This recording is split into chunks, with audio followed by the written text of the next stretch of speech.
Now, as you heard, or maybe she did, I am a lawyer. Didn't go to Penn Law School, but I am a lawyer. And as I'm a lawyer, and not an accountant, and not an actuary, basically I hate numbers. I'm a lawyer, you know, I do words. That's what I do. And as you also heard, I used to be chairman of the Atomic Energy Authority. People sometimes ask me, what does nuclear energy have to do with pensions? And I say, well, they're both long-term problems.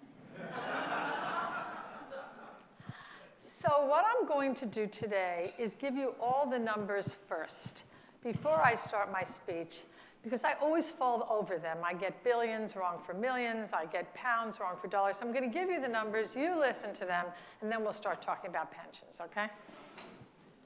So the Pension Protection Fund, we have 109,286 pensioners currently receiving funds from us. We have 105,553 people who are called deferred, and they will receive funds from us when they get to retirement age. The average age of our member, that is people who are receiving money from the Pension Protection Fund, is about 60 years old. And you wouldn't believe this, but the youngest member is male, and he's 1 year old. Now, I don't exactly know how that works, but Alan Rubinstein is here, and he's the smartest guy I know, chief executive of the PPF. So if you want to understand how we could have a 1-year-old pensioner, talk to Alan. Okay, over the past 10 years that we've been in business, total compensation paid out to date has been $1.8 billion, pounds, that is, not dollars. You're smart enough to convert pounds into dollars. I'm quite sure of that, because even I can do it. It's about 1.5, or it usually is. The total number of members currently receiving compensation, I told you, is about 110. The number of people who will receive compensation because they're in our system, their pension plans have gone under, but we're still working through how much to pay them, that's another 107,000. We've approved over the years that we've been in business 927 pension funds, and the average compensation for a pensioner is about £4,000 per year. The PPF is 112% funded, so if everything went to hell in a handbasket, we'd be 12% over. Okay, those are the numbers. Got them? Perfect. Now we'll on to talk about what you might want to hear. We've been talking about risk all day, pensions and risk. And we know that the financial world is hugely complex. And we are seeing at this moment a real change in the pension industry. And it's been coming for a long time, as you know. And the golden age of retirement is hardly a golden age anymore. Indeed, in my mind, personally, I think retirement is a dirty word. I never want to retire. My mother worked till she was 87, and I don't have a pension, so I don't even have anything to look forward to, as it happens. But defined benefit pension schemes are particularly in trouble. As we know, planned deficits, of which there are many, uncertain futures. The issue we face today is to provide meaningful retirement income in the face of changing expectations. High costs, different demographics, high care needs, people living longer. There's all sorts of problems that have to be thought about when you think about pensions. The existence of the Pension Protection Fund, the PPF, and the PBGC, and similar organizations in Europe and Japan are worrying about the same problems. We're all worrying about the same problems. And it's interesting to me, we've been worrying about these problems for a long time. When the Social Security Act was being put into effect in the US in 1934, I think you all remember there was a lot of opposition to it, lots of opposition. And Eleanor Roosevelt, that great lady, made a statement that I really like because it looks at pensions, although she was talking about Social Security. What she said was, it is the right of old people, when they have worked hard all through their life and through no fault of their own, they are not able to provide for their old age, but they do have a right to be cared for in the last years of their life. Now that's how we got Social Security. She was talking about people who were facing old age, and if they had no money, they would go to the poorhouse. Well, we're talking about people who won't go to the poorhouse, but will have a very difficult and unfortunate old age. The money that we're giving them, at least in the PPF, will keep them out of the poorhouse and probably out of some really horrific care homes, and hopefully let them stay at home. So for our retired members, who I said to you average about $6,000 a year in payment, we are preserving their autonomy. And we believe it's important, very important. Now, I like to think about how we started at pensions. I'm sure you all know this because you're all more expert than I am. But we did a little research into how pensions actually started. And in Britain, organized pensions began as agreements between gentlemen. Now you know it's gentlemen because women didn't count for a very long time. The first pension systems began in the City of London, where paying pensions to retired employees was normal practice by the mid-16th century. 100 years later, in 1660, the famous diarist Samuel Pepys, he was paying his predecessor as the Navy clerk about a 30% pension, 30% of his own salary, who was given to his predecessor.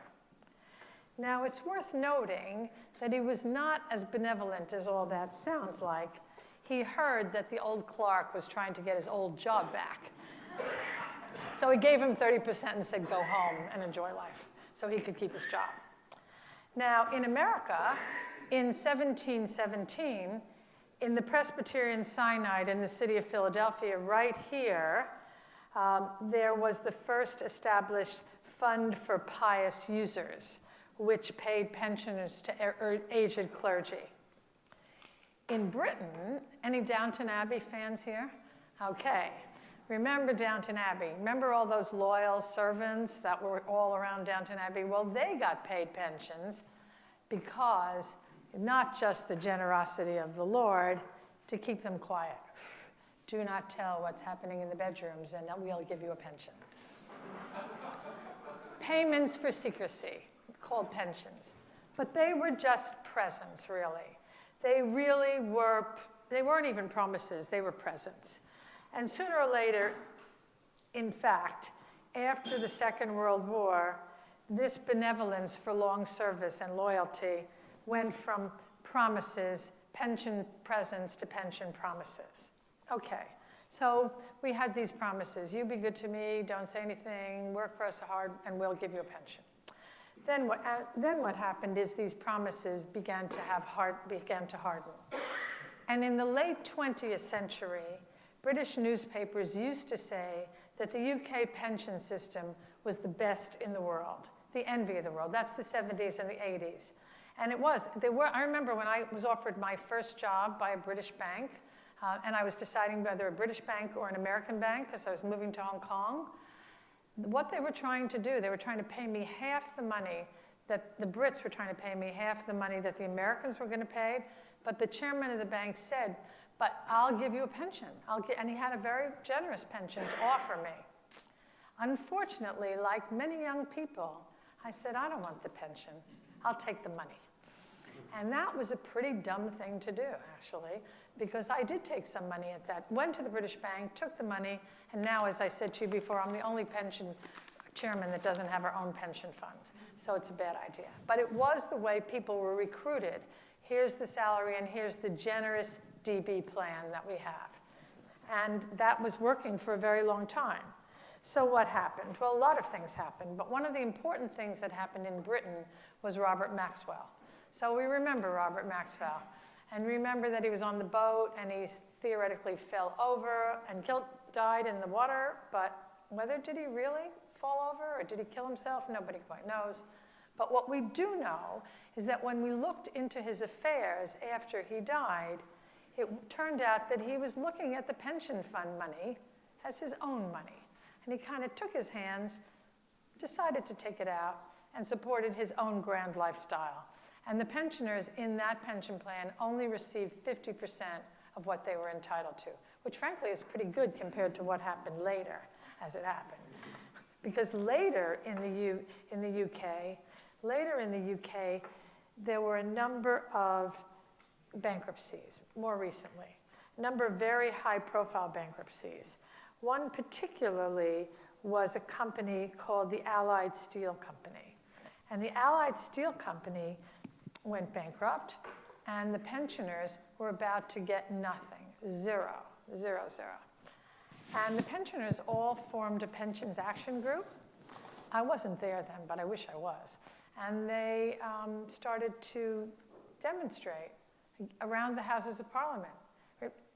They were saying, we are stripped of our pensions, with their billboards, stripped of our pensions, and they actually stripped themselves to get attention. Now, not totally stripped, they were in their underwear, but it did get attention.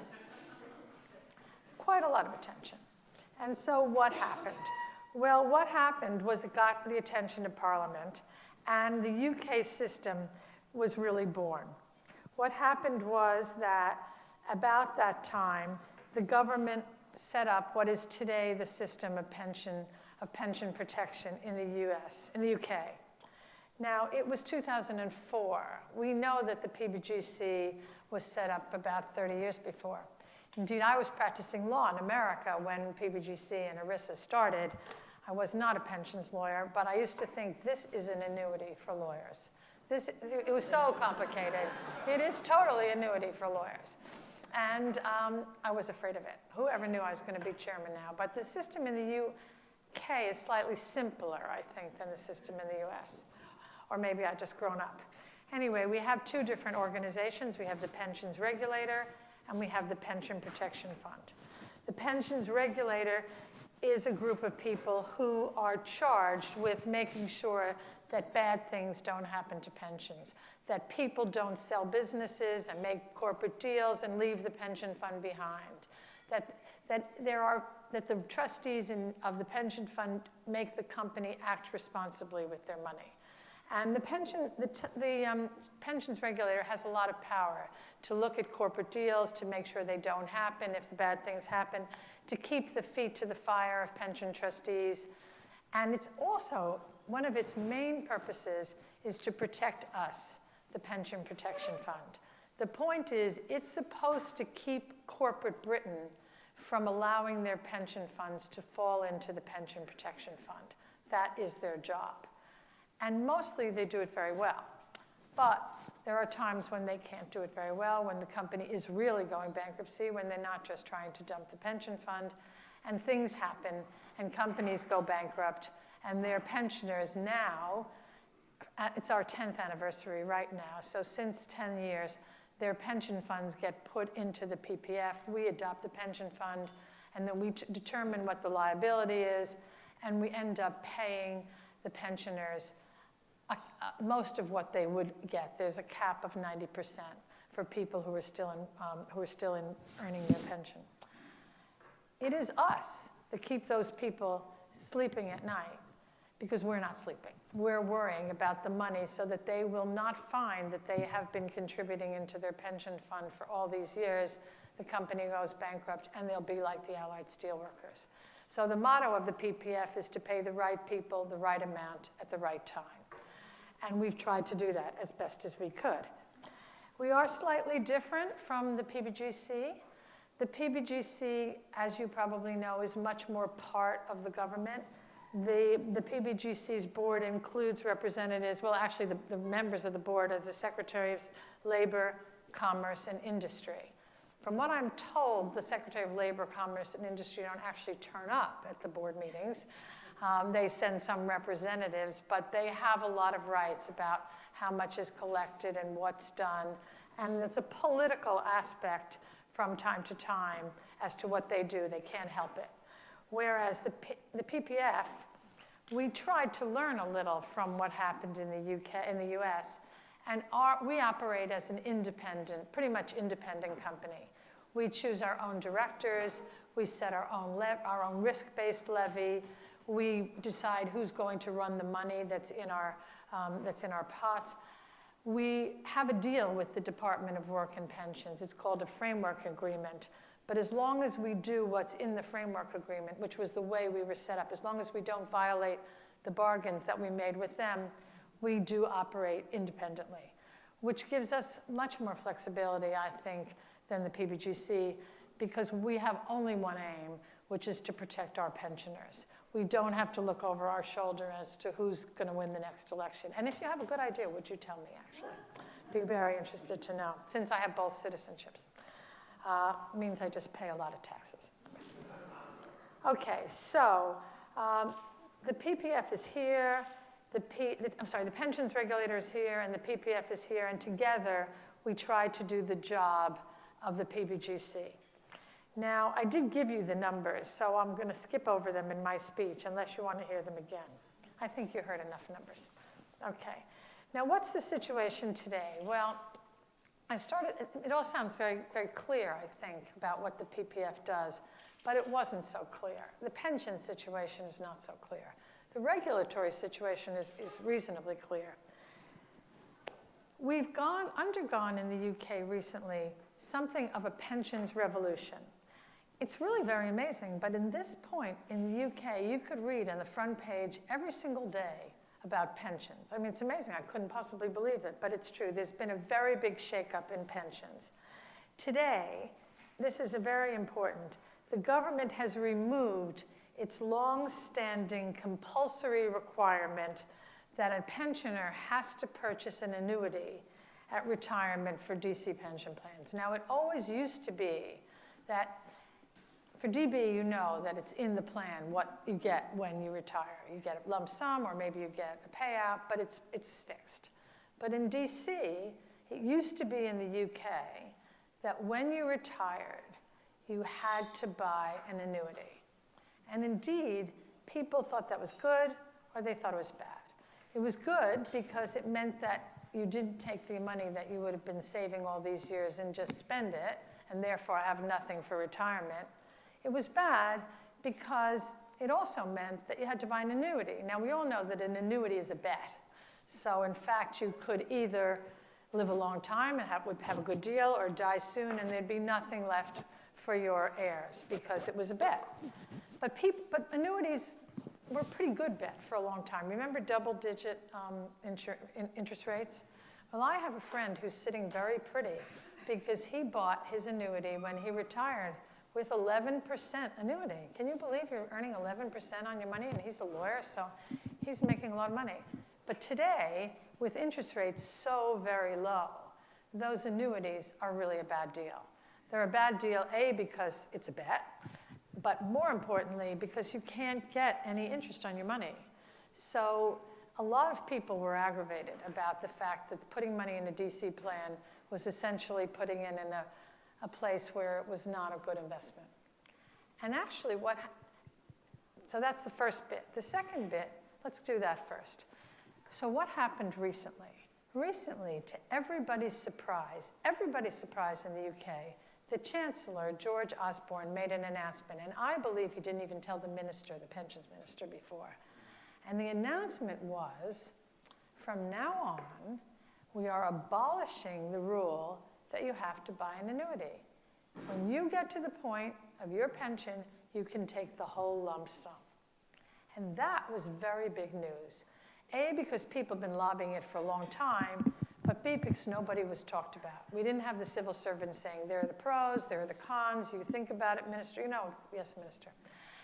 Not only that, the pensions minister, who's a really good guy and is very steeped in understanding of pensions, he went along with government policy, and he's in the government, and he is quoted as saying, yes, you can take your pensions pot. We don't care whether you take the money and you put it all into a Lamborghini. In fact, that Lamborghini quote has come back to haunt everybody. Everybody. And there was a letter to the editor of one newspaper, which I particularly liked, which said, even if my pension could buy me a Lamborghini, I would struggle to get into it.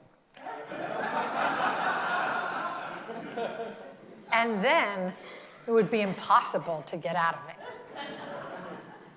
So that's what happened. But notwithstanding, that's where we are. And it's about to come into effect right now.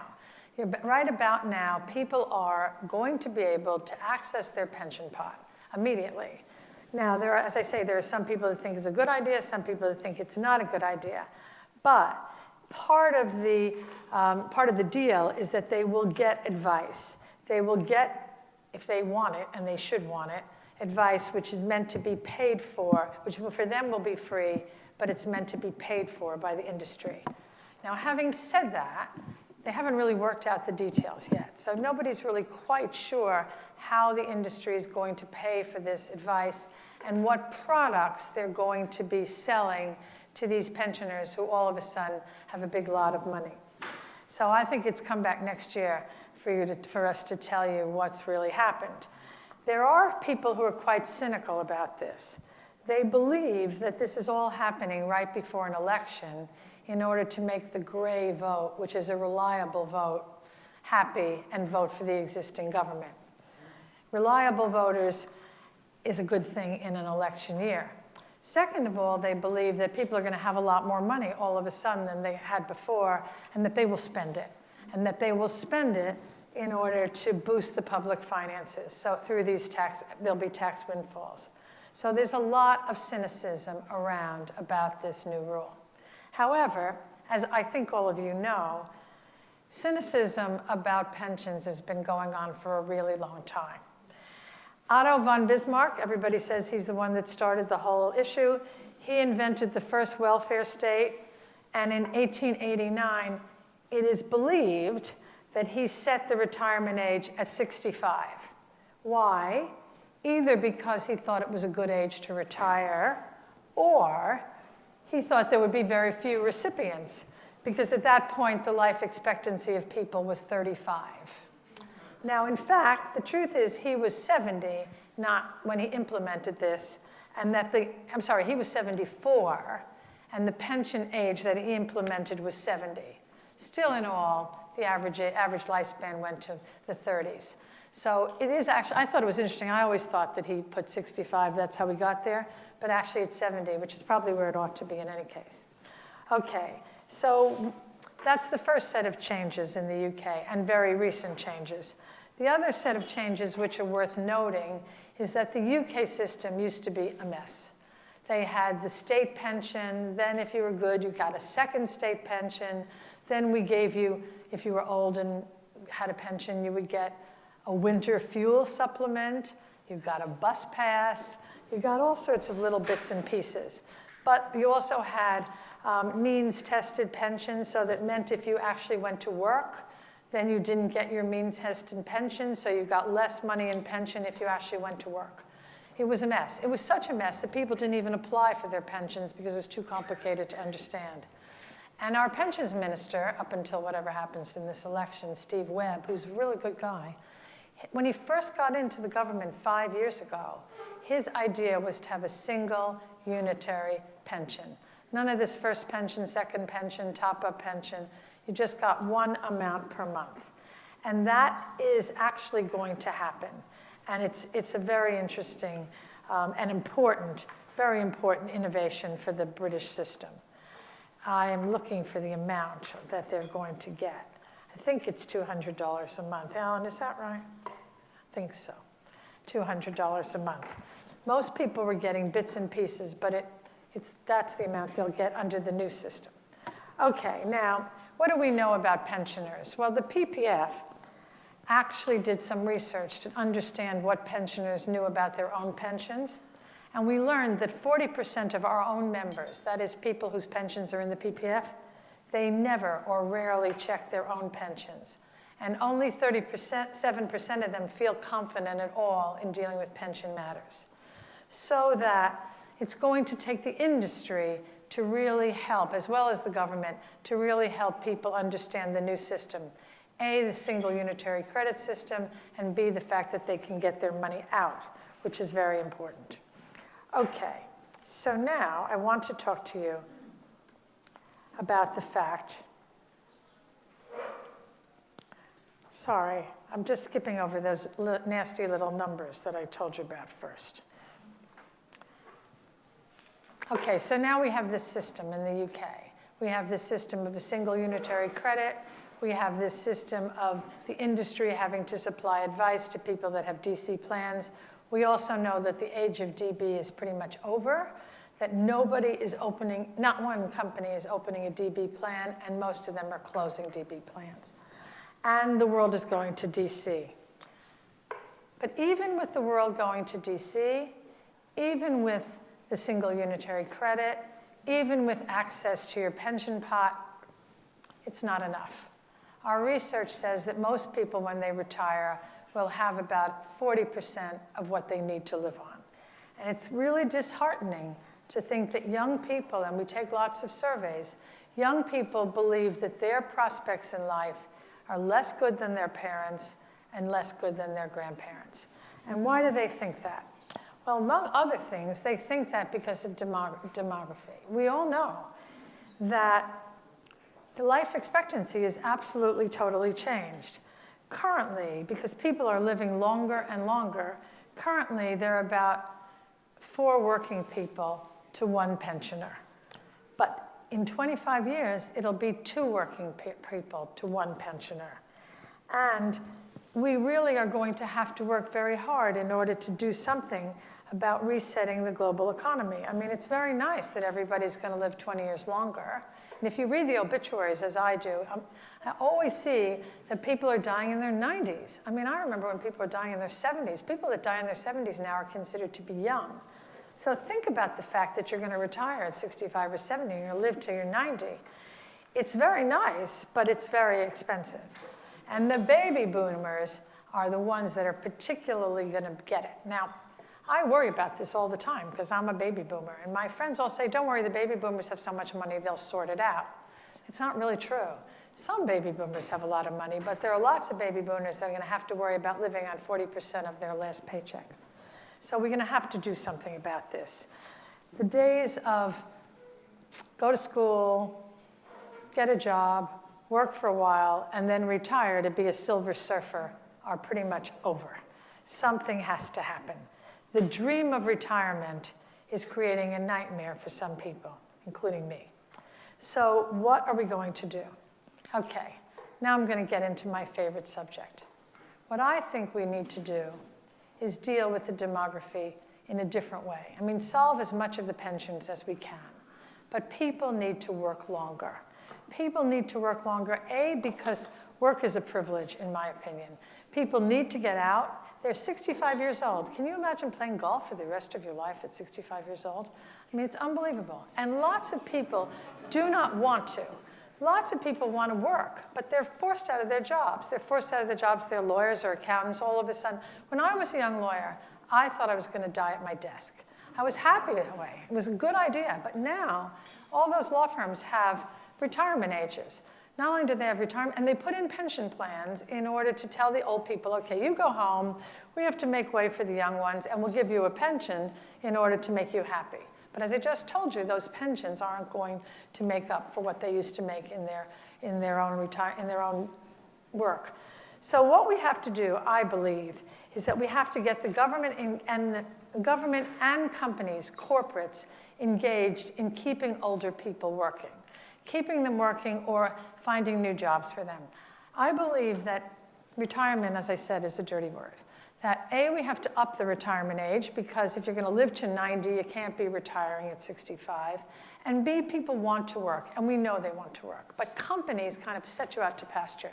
Now, you are lucky that you live in America because England is the most ageist place I've ever been, ever. 60, they think you're dead. I mean, you're dying. By 65, you're dead.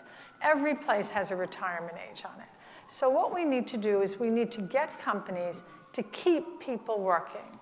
We need to get them engaged with the fact that youth is not the magic and age is not a dirty word. And we have some companies in the UK that are doing it. We've kind of got them involved in keeping people working. Particular example is B&Q, which is a DIY store, do-it-yourself. Do they have that in the US anymore? And the reason the DIY, do-it-yourself stores are letting older people, indeed encouraging them to work, is because nobody young knows how to do it themselves. But we also have McDonald's. Now, McDonald's is the leader in this. McDonald's has embarked on a program where they have a number of their stores, their shops, with 50% older people, older than 60, working as waitresses and behind the counter. And what they have found is those shops are cleaner, friendlier, and make 20% more profit than the other shops. People are happy, they're nicer, the waitresses and waiters are happy because they have a job, they like the kids wouldn't be rude to their parents. All sorts of good things happen when you mix up the generations. And what we're trying to do, and mixing up the generations, it's a good idea. You're not going to be rude to your mother when you're chomping on your Big Mac, you know? And that's what people have been finding out. So we're trying to get industry in the UK to have programs to take the older people and bring them back into mentoring the younger people and helping them. You know, wisdom and judgment counts for a lot. Youth is good, but judgment and wisdom is good too. And what we have to do is marry them up. That's my opinion, my personal opinion, and we're pushing it in the government so that people will stay and work longer and not have to access their pension funds. Now, I've been telling you that I think retirement is a dirty word. I do. My mother worked till she was 87, and when she was 88, she retired. And the day she retired, she started to get dementia. And now she's 91, and she's in a wheelchair because she forgot how to work. So the statistics on retirement are like this. Sorry about this, guys. Retirement is estimated to increase the probability of suffering from depression by 40%. Retirement increases the probability of having at least one diagnosed condition by 60%. Retirement increases the probability of taking a drug for an ailment by 60%. And even more sobering is the evidence that the longer you retire, the worse the effect. Crucially, as I was saying before, and this is no joke, retirement has a strong corollary to dementia. In the UK alone, dementia affects 800,000 people. Earlier this year, our Prime Minister described it as one of the greatest enemies of our country, and indeed for humanity. I really understand a lot about dementia, because as I told you, my mother has it. And she didn't have it when she was 87 and she was working. Sure, she must have had it, but the work pushed it off, kept it away from her. But when she didn't have to get out of bed to go to school, she stopped going out of bed. And now she's in a wheelchair. So I am particularly devoting my efforts in the UK to use my platform on the PPF to push working and for older people as part of the pension solution. Because as I said here, actually I said it when I first took the job as the chairman of the PPF, and I said it here 2 years ago when I was talking to you, the Barbara Judge solution to the pension crisis, in my opinion, is 3 steps. 1, work longer. Well, I've told you that. 2, save more, because you're not going to get it all from your pension fund. And 3, expect less. Thank you very much. Thank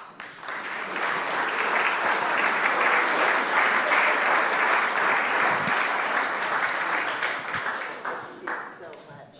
So we have a few minutes for questions, comments, discussion. Please identify yourself if you will. And let's see who would like to participate. Go ahead.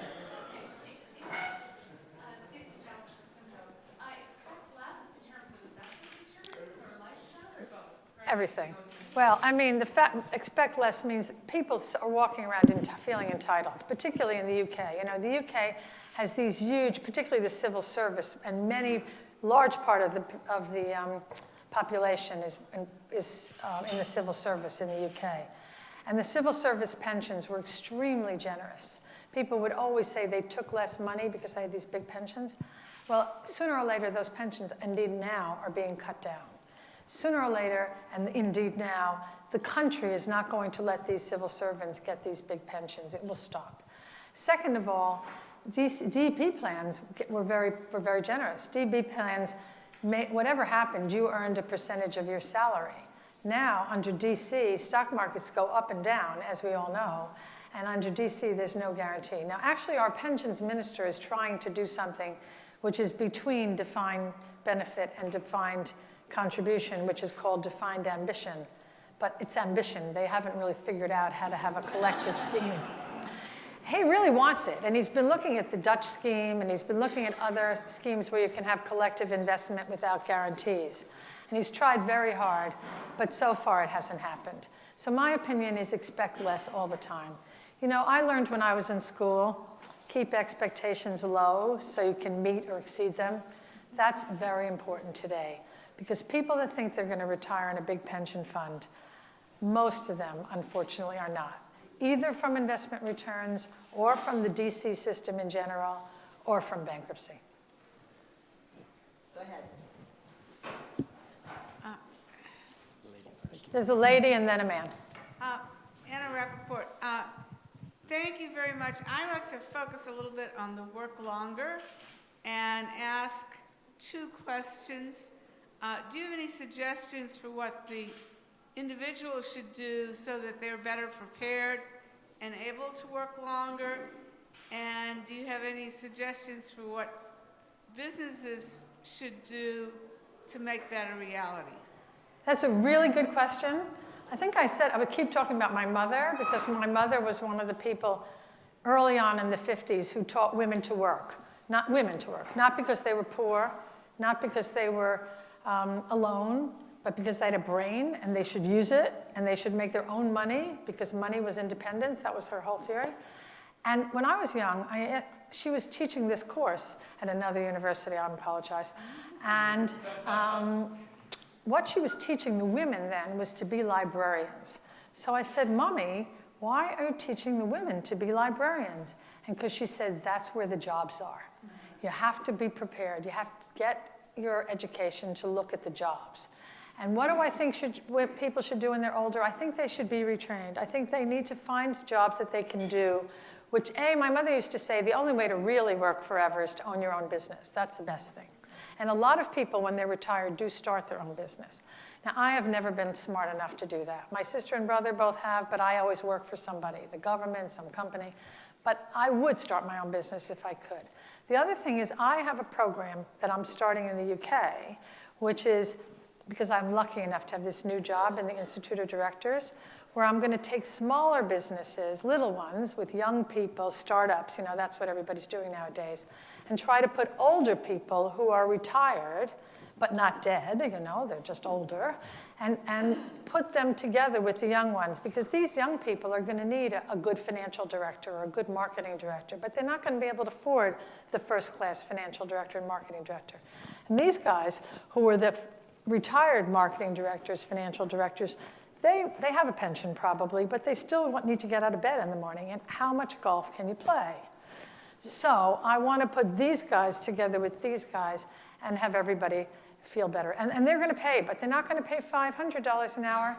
They'll pay $50 an hour. Because I think if you don't get paid, it's hard to feel valued. But you get paid something, but not a lot. Businesses need to put in programs. Internships for older people is my other idea. Come to the business, we'll teach you a new job.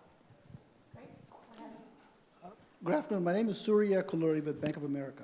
I wanted to piggyback on the Alzheimer's point and the dementia point that you were making. According to the CDC, when we turn 85... What's CEC? Center for Disease Control. It's the epidemiological group. Okay. So according to the CDC, when we turn 85, the chances of getting dementia or some form of Alzheimer's is 1 in 2. I know. So if you think of a couple, one of the two spouses has dementia and the other person is giving care. So you have 100% of the population at 85 and above involved in this disease. And a couple of years ago, we got a letter from one of our regulatory agencies asking us what we were doing about elder financial fraud, because that's where the money is, right? So a lot of, if you have wealth, the chances that you could be defrauded of your money is pretty high. And so we have programs in place where we're dealing with elder financial fraud. And there's a lot of discussion happening in the public policy arena around this. So I'm wondering, in your role and in the UK, if elder financial fraud is also a concern and what you're doing about it. It's an interesting question. I've never heard of elder financial fraud, so I don't think and I've just joined the board of Dementia UK because I want to help, because my mother has it. I don't think we're thinking about that now. What we're thinking about in the UK is raising money for Alzheimer's and dementia and finding a cure, because there is no cure. There are some drugs on the market, but they only stop it for about 6 months. They don't cure it. They just push it off a little bit. So we aren't looking at that at the moment. But what I do think is interesting is that when you get to be that age, over 85, so much of your wealth is going to caring. There's a huge amount of wealth transfer. I can see it in my mother's. All these people that have saved all their money at this very last time, it's all going to the carers. And it would be better if we could get some research to get a cure. You know, we put all that money into HIV, and we have a cure. We've been putting all that money into cancer, prostate cancer. Michael Milken decided that was an issue, and we've sorted. We put money into breast cancer, Evelyn Lauder and the Lauders at this university, and we've sorted it. We need to get people engaged in Alzheimer's and dementia, because the only way we're going to get the thing solved is if we put money into research. And up to now, we haven't done that. We've looked at, because drug companies haven't thought that it's valuable to sort of put money into that research. And we've got to get, all of us are here. I don't see a whole lot of young people in this room, you know. There are a few, but there are a lot of ones that look like they're my age. Maybe not that old, but my age. We have got to get this sorted now, or we're all going to be 85, and it's not going to be sorted. I'm going to take the prerogative as the moderator for the last question, if I may. Various of us in the room, including Mark Orzag and others, have been worrying a little bit about whether keeping older people on the jobs does in fact halt or stop the ladder for the next generation to come up. And economists are fond of saying, oh, that's really not sensible, and the lump of labor is a fallacy, and we know that's not relevant. But I'm curious from your point of view, and also people you talk to in the corporate setting, where do they come down? Okay, I don't think labor is a zero-sum game. I don't believe that. And I was yesterday at Goldman Sachs, and I was talking actually to some partner at Goldman Sachs, and we were talking about creating jobs in the third world, in developing countries. And she was saying global growth is Goldman Sachs growth. That's kind of one of their mottos. Goldman grows when the world grows. Now, I kind of believe that. I don't believe there's only a certain amount of jobs. I believe the more wealth we can create, the more people we need to create it, the more jobs we can create. I do have problems. Do you know what a Luddite is? Mm-hmm. Anybody know? Yeah. I'm kind of a Luddite, personally, because I do worry about the people where machines are taking the job of people. I know that when I go to the airport, it used to be that you handed your passport and your boarding pass to a person and they checked it. And then you went through. And the last time I went to the airport, there was a machine. Mm-hmm. And you put in your passport and you put in your boarding pass and you went through. And I was really upset by that. Because all those people, I fly a lot, all those people who had that job are not going to get new jobs. They're just not. There's not going to be retraining for those people. And I said that, and it's been bothering me for a long time, all the jobs, the very lower jobs that people do that are not going to be replaced.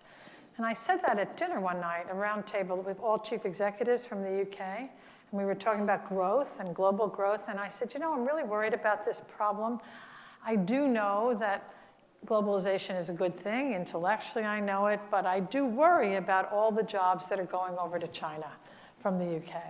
And I particularly worry about this guy or woman at the airport who's taking the boarding passes because they're not going to get a job. And I was so shouted down by my corporate friends who said, Barbara, don't be Luddite. That's when I learned what it was. It's going to be better for all of us. There are going to be more jobs in China and Vietnam and whatever. And I have to admit that I don't really care about the Chinese or the Vietnamese. I care about that little woman or that little man at the turnstile. So that worries me. It's not about the young people. I'm not worried about them. And my son is one of them. I'm worried about those people that are 50 and that need that money to support their family. And frankly, that job is going to a machine. And that scares me to death. Because frankly, this is just my own opinion. If you look at the phone I use, you'll know I'm a Luddite. I don't believe that all change is progress. But I do believe that older people should be working and that they will help younger people. There is not one number of jobs in the world. And our job in England and in this country, because I remember I pay taxes to everywhere, our job is to keep those 50-year-olds, those 50-year-olds that are supporting a family in some kind of business so that they can support their family, because their pensions are not going to do it.